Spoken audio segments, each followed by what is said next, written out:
La rue du jeu des enfants portait bien son nom aujourd'hui. 300 étudiants en architecture se sont retrouvés sur ces pavés colorés pour imaginer et construire des décorations de Noël. L'occasion de dynamiser un peu plus cette rue du centre de Strasbourg, décidément pas comme les autres.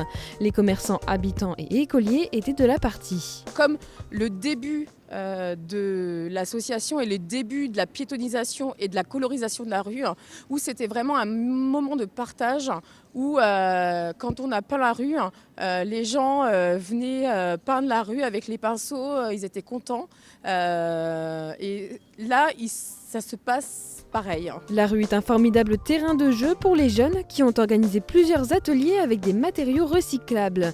Fils, bouchons, tasseaux de bois ou encore rubans, depuis la place de l'Homme de Fer jusqu'à l'église Saint-Pierre-le-Vieux. Au départ, on faisait plus des toiles d'araignée et de fil en aiguille, on a fini par faire des motifs assez sympas. C'est un peu comme les principes de dessin qu'on faisait au collège avec les dessins géométriques. On fait un trait, puis on le décale, on revient au point de départ et ainsi de suite. On travaille pas mal ensemble. La plupart se jettent les pelotes de haut en bas. Il y a un atelier ruban qui se déroule derrière moi où on suspend des rubans à 4,50 m du sol pour faire des guirlandes. Ce matin, il y a eu un temps d'expérimentation et de discussion avec les matériaux. On a fait des petits essais, des trucs comme ça.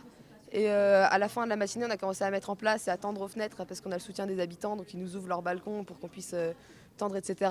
Et là, on met en place ce qu'on a expérimenté ce matin et on charbonne finalement pour être prêt à 18 h pour l'inauguration. Donc là, on a utilisé des tasseaux pour créer une forêt de sapins un peu imaginaire que les étudiants se sont appropriés en mettant des fils et des rubans.